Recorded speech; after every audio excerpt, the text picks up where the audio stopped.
달콤한 말씀, 행복한 하루. 오늘 함께 나누실 말씀은 출애굽기 19장 1절부터 13절까지 말씀입니다. 이스라엘 자손이 애굽 땅을 떠난 지 3개월이 되던 날 그들이 시내 광야에 이르니라. 그들이 르비딤을 떠나 시내 광야에 이르러 그 광야에 장막을 치되 이스라엘이 거기 산 앞에 장막을 치니라.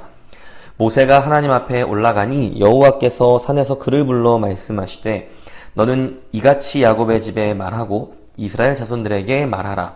내가 애굽 사람에게 어떻게 행하였음과 내가 어떻게 독수리 날개로 너희를 업어 내게로 인도하였음을 너희가 보았느니라.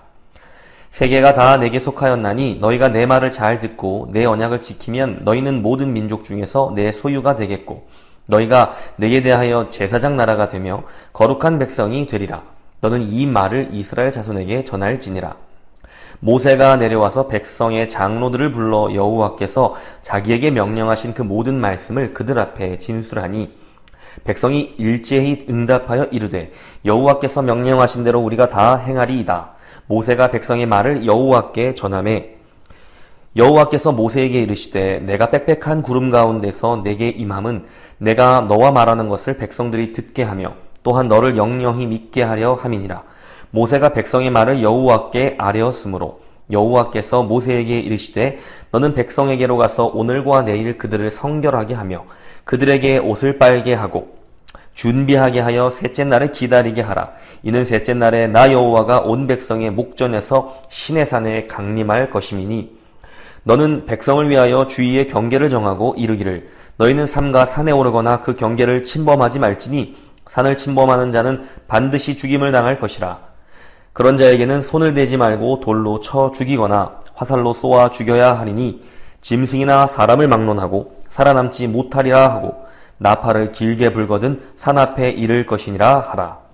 아멘. 오늘 말씀은 하나님과 이스라엘의 관계에 대하여 집중하며 묵상해야 합니다. 하나님께서는 출애굽시킨 이스라엘 민족과 어떠한 관계를 맺기 원하셨습니까? 하나님은 그들을 자기 백성, 자기 자녀로 삼으셨습니다. 오랜 시간 이집트에서 노예 생활을 하던 이스라엘 민족은 한순간에 하나님의 백성, 자녀가 되었습니다. 그러나 그 모든 과정에서 이스라엘의 특별한 노력이 있었던 것은 아니었습니다. 그들은 하나님께로부터 은혜를 입었고 하나님의 주권적인 은혜로 하나님은 그들을 구원하셨고 백성과 자녀로 삼으셨습니다.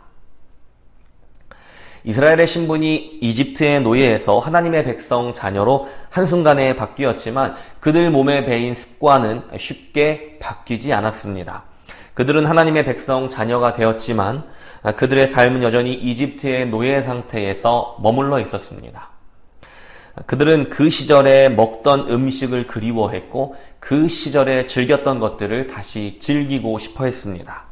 그들은 당연히 하나님의 백성다운 삶이 무엇인지도 정확히 알지 못했습니다. 이제 그들은 광야 생활을 시작한 지 3달이 지나 시내 광야에 이르러 시내산 앞에 장막을 치게 되었습니다. 하나님은 그곳에서 모세를 통해 이스라엘 백성에게 자신이 행하신 놀라운 은혜를 상기시키셨습니다. 내가 애굽 사람에게 어떻게 행하였음과 내가 어떻게 독수리 날개로 너희를 업어 내게로 인도하였음을 너희가 보았느니라. 하나님께서는 마치 독수리가 큰 날개로 새끼들을 품고 돌보듯이 이집트로부터 이스라엘 백성을 돌보고 빼내셨습니다. 독수리는 새끼들에게 나는 법을 알려주기 위해 새끼들을 둥지에서 떨어뜨려 그들로 하여금 나는 법을 가르쳤습니다. 만일 그들이 날지 못하고 버둥거리게 되면 어미 독수리는 그들을 잡아채서 자신의 강한 날개 위에 태웁니다. 이것은 시편에서 흔히 만날 수 있는 하나님의 모습과 같습니다.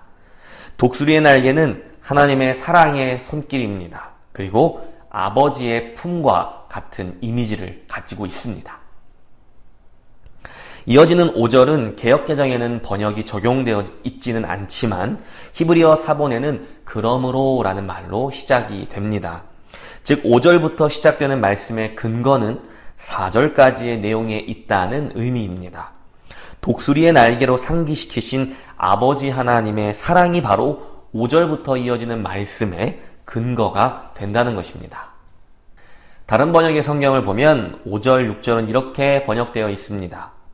그러므로 이제 만일 너희가 참으로 내 음성에 복종하고 나의 언약을 지키면 너희는 모든 백성보다 나에게 특별한 보물이 되리니 이는 온 땅이 내 것임이라.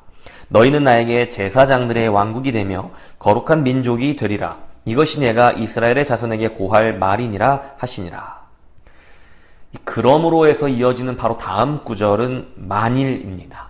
여기에서 만일이란 이스라엘 백성에게는 선택지가 있다는 뜻입니다. 그들은 강압적으로 하나님께 굴복해야 할 존재가 아니었습니다. 그들은 자신이 진정 원하는 것을 선택할 수 있었습니다. 하나님은 이스라엘 민족에게 결코 강압적인 순종을 명령하지 않으셨던 것입니다. 다만 그들은 순종할 수 있는 선택의 특권을 받았을 뿐입니다. 하나님의 말씀대로 만약 그들이 참으로 하나님의 음성에 복종하고 하나님의 언약을 지키면 그들은 하나님의 특별한 보물이 된다고 말씀하고 있습니다. 개역개정에서는 여기 이 보물을 내 소유라고 번역했습니다. 하나님의 음성을 듣고 언약을 지키는 사람이야말로 하나님의 특별한 소유, 바로 하나님의 보물인 것입니다. 그런데 이 모든 선택의 근거가 바로 4절까지의 말씀이라는 것입니다. 하나님께서 이미 그들에게 베푸신 아버지로서의 사랑, 독수리가 큰 날개로 위험 가운데에서 새끼들을 품고 업어서 지키는 것처럼 자기 백성, 자기 자녀로 삼으신 이스라엘을 품고 업으신 하나님의 그 사랑이 바로 그들이 순종을 선택하는 이유이며 근거라는 것입니다. 이 본문을 자칫 잘못 이해하여 하나님의 말씀에 순종하는 것이 하나님의 백성, 자녀가 되는 조건이라고 잘못 이해해서는 안 됩니다. 이스라엘은 이미 아브라함에서부터 이어온 약속의 말씀을 통해 하나님의 백성, 자녀가 되었습니다. 그렇다면 오늘 말씀은 무엇을 이야기하는 것일까요? 바로 그 백성, 그 자녀가 어떠한 모습으로 살아야 하는지를 말해주는 것입니다.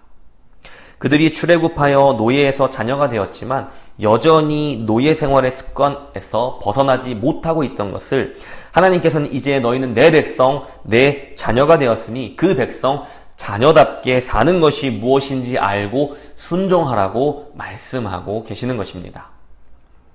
그들이 그런 삶을 선택할 때 그들은 하나님의 보물 같은 자녀의 모습이 될 것입니다. 너희가 내게 대하여 제사장 나라가 되며 거룩한 백성이 되리라. 너는 이 말을 이스라엘 자손에게 전할지니라. 그들의 운명은 정해져 있었습니다. 이스라엘은 하나님의 제사장 나라가 되며 거룩한 백성이 될 것입니다. 물론 그들이 하나님의 음성을 듣고 말씀에 순종할 때 말입니다. 그것이 하나님의 백성, 자녀가 되어야 할 마땅한 모습인 것입니다. 제사장의 나라란 열국을 하나님 앞으로 인도해야 할 나라가 되어야 한다는 의미입니다. 자기들만 잘나서 이방인들을 무시하고 배제하는 것이 아니라 그들도 하나님의 백성이 될 수 있도록 그들을 하나님 앞으로 인도하는 매개체가 되어야 한다는 의미입니다. 또한 하나님의 백성은 하나님의 임재를 경험하여 세상과는 구별된 거룩한 백성으로 살아야 한다고 말하고 있습니다.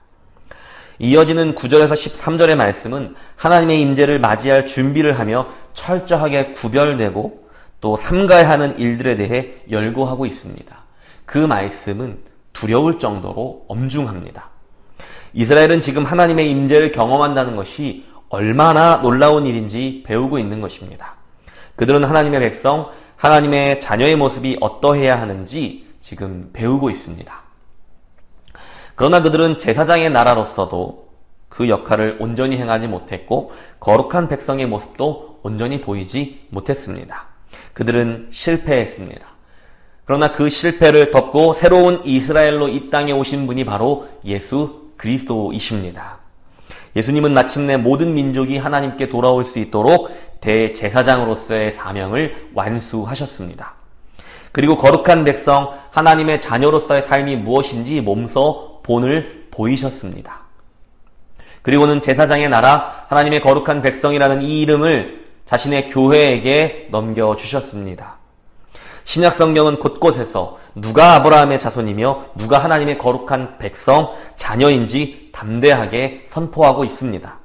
하나님의 백성, 하나님의 자녀란 혈연 관계에 그치는 것이 아니라 그 이상이 되었습니다. 에베소서 2장 12절 그리고 19절의 말씀입니다. 그때 너희는 그리스도 밖에 있었고 이스라엘 나라 밖의 사람이라. 약속의 언약들에 대하여는 외인이요 세상에서 소망이 없고 하나님도 없는 자이더니 그러므로 이제부터 너희는 외인도 아니요 나그네도 아니요 오직 성도들과 동일한 시민이요 하나님의 권속이라. 베드로전서 2장 9절입니다. 그러나 너희는 택하신 족속이요 왕같은 제사장들이요 거룩한 나라요 그의 소유가 된 백성이니 이는 너희를 어두운 데서 불러내어 그의 기이한 빛에 들어가게 하시니에 아름다운 덕을 선포하게 하려 하심이라. 아멘. 이스라엘이 특별한 노력이나 조건을 완수하여 하나님의 백성 자녀가 된 것이 아닌 것처럼 우리도 우리의 노력이나 어떤 조건을 완수하여 하나님의 자녀가 된 것이 아닙니다. 그저 예수 그리스도를 통해 우리에게 부어주신 놀라운 사랑이 우리 앞에 있고 우리는 그 사랑에 반응하여 순종할 수 있을 뿐입니다. 우리는 하나님의 말씀에 귀를 기울이고 그분의 말씀에 순종하는 삶을 살아야 합니다. 그래야 그분의 자녀가 되기 때문이 아니라 그분의 사랑이 우리를 그분의 자녀로 부르셨기 때문입니다. 자녀는 노예처럼 두려움이나 필요, 억압에 의해서 순종하지 않습니다. 자녀는 오직 부모의 사랑에 반응하여 순종할 뿐입니다. 하나님은 우리를 노예가 아니라 자녀로 부르셨습니다. 우리가 하늘아버지의 사랑에 반응하여 순종할 때 하나님은 우리를 자기의 보물이라고 말씀하십니다. 물론 우리가 순종하지 못할 때에도 하나님은 여전히 우리를 향한 변함없는 사랑으로 우리의 순종을 기다리십니다. 우리가 실패할 때에도 하나님은 우리를 자신의 보물 같은 자녀라고 말씀하십니다. 하지만 우리가 마침내 그 사랑에 반응할 때 하나님은 우리를 기쁨으로 자기의 보물이라고 자랑하십니다. 그리고 우리로 인하여 기뻐하십니다. 우리에게는 매일 잠을 자고 다시 일어나 새로운 하루를 맞이할 기회가 있습니다. 바로 오늘 아침 우리에게는 다시 새로운 기회의 순간이 열렸습니다. 우리를 향한 하나님의 사랑에 반응하십시오. 그분의 말씀에 귀를 기울이시고 순종하십시오. 우리의 하늘 아버지께서 오늘 우리를 자기의 보물이라고 온 세상에 자랑하실 것입니다. 아버지의 사랑에 반응하십시오. 당신은 하나님의 보물입니다.